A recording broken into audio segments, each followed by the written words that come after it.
Hi guys, welcome back to another video. Today, very excited because we're going to be talking about my favorite books of all time currently. So as of now, as of the start of my channel, these are my current favorite books. These will change over time for sure, but you guys will come along on that journey with me. I don't know about you, but I love watching people's favorite books videos. All these tastes are so diverse. I keep finding books that I really want to read on other people's favorite lists, and I can't wait to talk about my own favorites. As of now, I still consider myself a little bit of a noob when it comes to reading. I haven't read that many books. I've read more than a lot of people, but not nearly as many as a lot of other people. So for now, my favorites I think are pretty mainstream almost, if there's such a thing, but these books I really liked, and they made me really happy in all kinds of different ways, and I can't wait to talk about them with you guys. So let's just get right into it.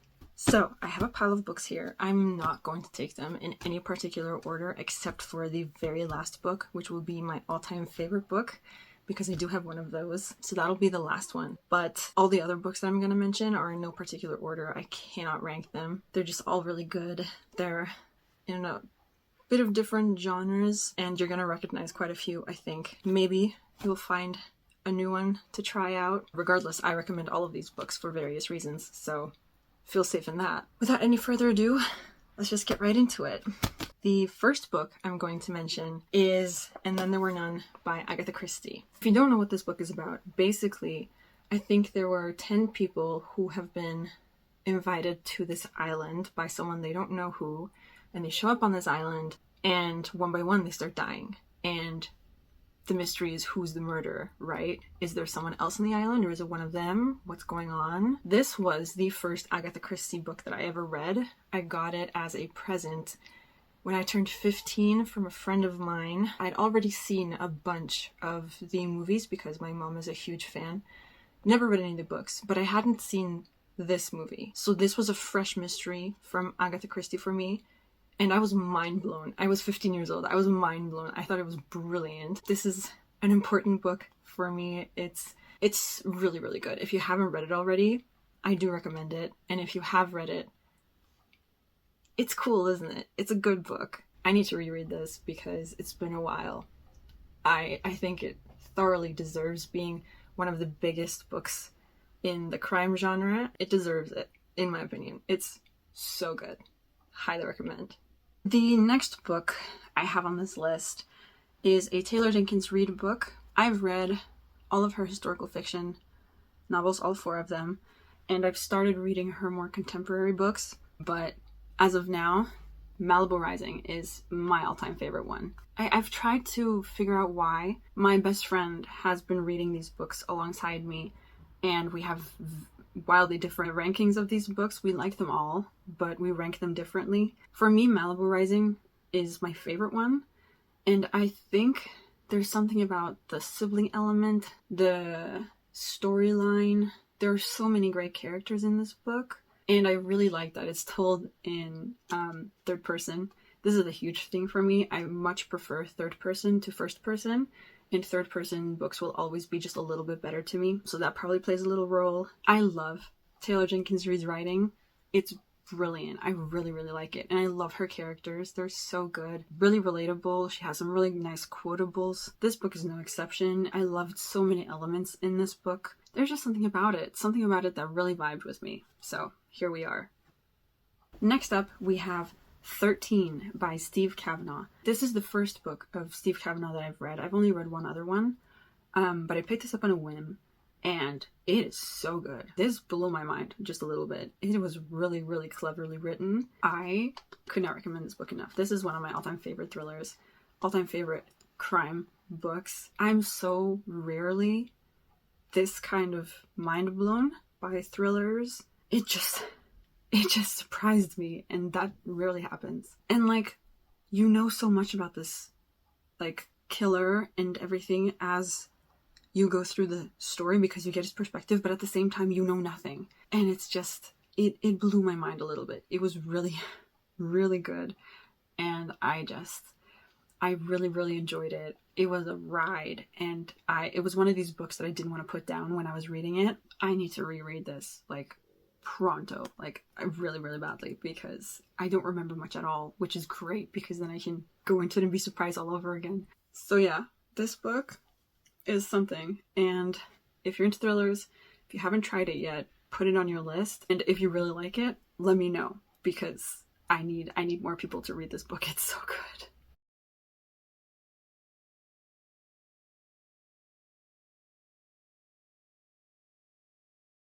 Next up, I only really got into the romance genre a couple of years ago. Before then, I didn't read it at all. And then I got in such a romance kick, and I started searching for all of the romance books and found a few, got a few, read a few, and this was one of them. And I ended up binge reading this. I read it through the night. It's All Roads Lead Here by Mariana Zapata. I feel like most people might know about this if you're into romance. I've seen it all over the place anyway, particularly on Book Talk. I see it in the Book Talk stands, in the bookstore anyway, so I guess that's where it blew up. This is the kind of book that gives me cozy read vibes. I think it's the small town element that does that. To me, this is a fall or maybe spring-ish book. That's the time of year I would read it anyway. Grumpy sunshine, small town in the middle of nowhere, a lot of stuff going on around the romance with other characters, which I liked. Just some really good characters in here. And it's big and slow burn, so if that's not your thing, skip it. There's something about the vibes of this book that just really hit me. I really enjoyed it. I binge read it, as I said, and wanted to reread it right away. It felt like a really full story, so I really, really enjoyed this.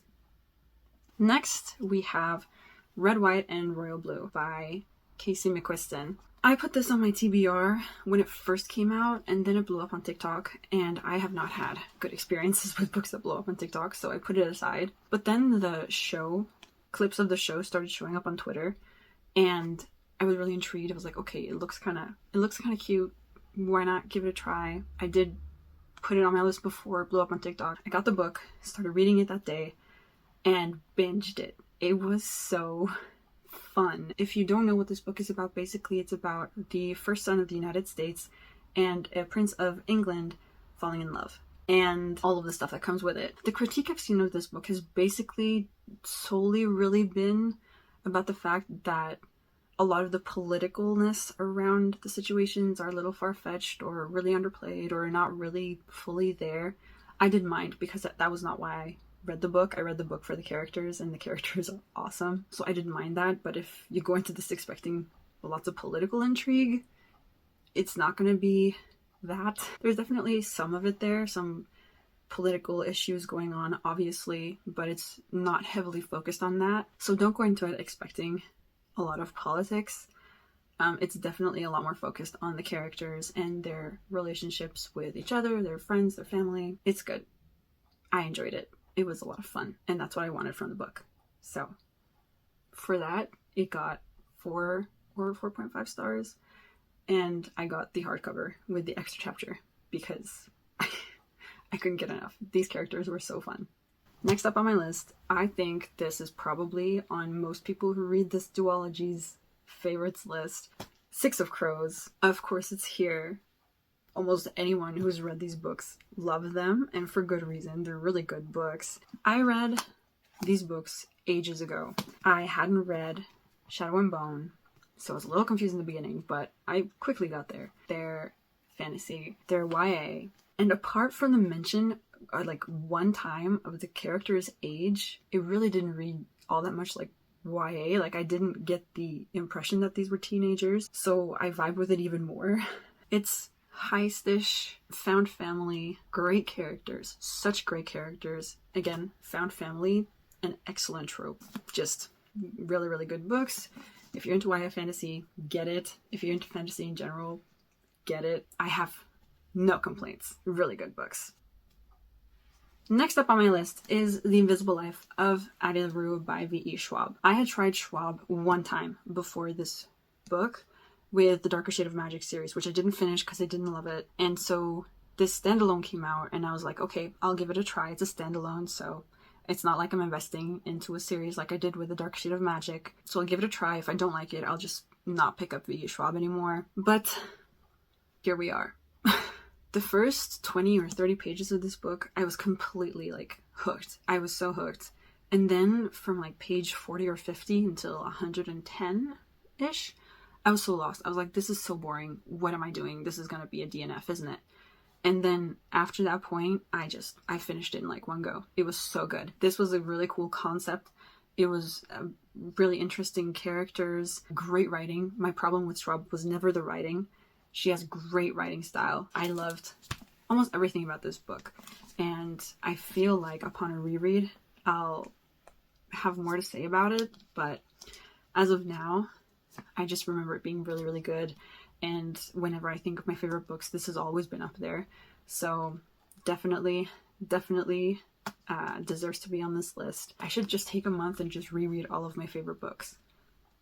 Or make it like a little challenge or something. I should do that. But yeah, so The Invisible Life of Addie LaRue. Next up on my list is Lovely War by Julie Berry. This book I discovered on BookTube quite a few years ago. I think around the time it came out, put it on my list, and I got to it a couple of years ago for the first time, and I cried. And I felt all the feels, and it's a beautiful story. It's a painful story about these 4 people going through World War I in various different ways, all of the different experiences they have, and I cry every time I read it, and I can't wait to reread it now because I get in my feels every time. It's just, if you're into World War I stories, if you want to get in your feels, if you want to feel all the pain, this is a book for you. It's so good. The last book on this list, we're here, my all-time favorite book, the book of all the books on my bookshelf. The Count of Monte Cristo by Alexandre Dumas. Originally a French book written 150 years ago, where every chapter was published individually in a newspaper or a journal or something like that. It's over 1,200 pages long, and it is amazing. It is so good. It is brilliant. If you've seen my other videos, you'll know that classics has always been a little bit of a tricky thing for me, but I've noticed it's specifically with English classics. This is originally French, and so it's been translated, and this translation is from, I believe, the 90s, so the language is a lot kinder to non-native English speakers like myself. So reading it was never really that problematic. I had to look a few things up, but that's just because this was written literally like 150 years ago. This is a story of revenge and justice. There are some morally gray situations. There's a lot of questioning. How far can you go? Some morally gray characters, which is amazing. Characters you hate, characters you sympathize with, characters you love, characters you want to know so much more about, and just, there's so much in this book. I mean, obviously, it's like 1,200 pages long, and I could never get enough. I was reading it and reading it and reading it and reading it and reading it and never wanted it to end. So this is my favorite classic. This is my favorite translated work. This is my favorite book overall. The story, epic. The characters, brilliant. The story writing, fantastic. The translation, excellent. The translator did so well. So well. I had no problem reading this at all. The setting, so exciting. The setting is so exciting. I can't rave about this book enough. I have, like, zero complaints. If it weren't for the fact that it was 1,200 pages long, I would reread it right now. But I have so many other books that I need to get to, so not a priority. But I do feel like I want to reread it every single year. This book is so good. It's so good. It's so good. Listen, if any of you have read The Count of Monte Cristo, do you have any recommendations about books that give you the same vibe or that deal with some of the same stuff, that have characters, settings that remind you about this? Please feel free to recommend all of it to me, because I want to read it all. Anything at all that gives you the Count of Monte Cristo vibes, please share it with me. Please. I really, really want it. Please read it. Read the abridged version. It's only 500 pages long, and it's really good, actually. It cuts out a bunch of storylines, but you don't need all of them to get the general story. So read the abridged version, read the manga version if you would like. It's really good too. This is the manga edition of the Count of Monte Cristo that I first read, and that convinced me to give the abridged version a try.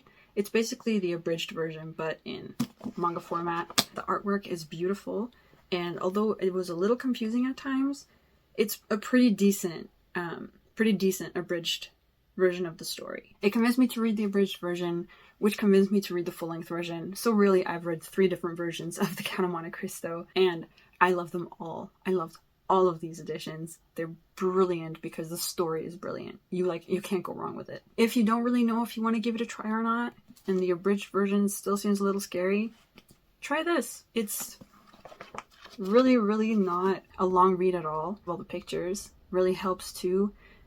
They have an overview of all the characters and how they're related to each other, because that is something that'll take a little bit to get used to. There are a lot of characters, particularly in the full-length edition. There are a lot of people in this story, and it takes you a while to get used to them all, so this might help with that too. Highly, highly recommend the Count of Monte Cristo in whichever format you feel like reading, because it's such a good story. I cannot recommend it enough. Read it. So yeah, there you have it. Those are my favorite books as of October 2023. I know I didn't go into a lot of detail about all of these books. I'm trying not to be spoilery. I hope you also enjoyed some of these books that I've mentioned. If you do love some of these books too, feel free to let me know in the comments. We can freak out about them together. And if you hated some of them, that's cool. That's fine. Everyone has their own opinions. Everyone has their own impressions, and it is what it is, and we can't all love the same things, so it's all good. If you don't like all the books that I've mentioned, that's fine. It doesn't really matter. If you've read any of these books and you have recommendations based on them, other books that give you the same vibes as the characters, the settings, what have you, please feel free to let me know in the comments. I'm dying to read more books like these books. I just need to find them. But yeah, that's all from me today. I hope that you enjoyed this little video. I love snooping around in other people's favorites. I'm assuming you might be the same since you're here. I can't wait to update this with new books as I read more and more. Leave a comment about what your favorite book is. If you have a little list, I would love to know. I love hearing about other people's favorite books. I really, really do. So feel free to share those in the comments. Let me know all there is to know about them. I hope whatever book you're reading will end up on your favorites list.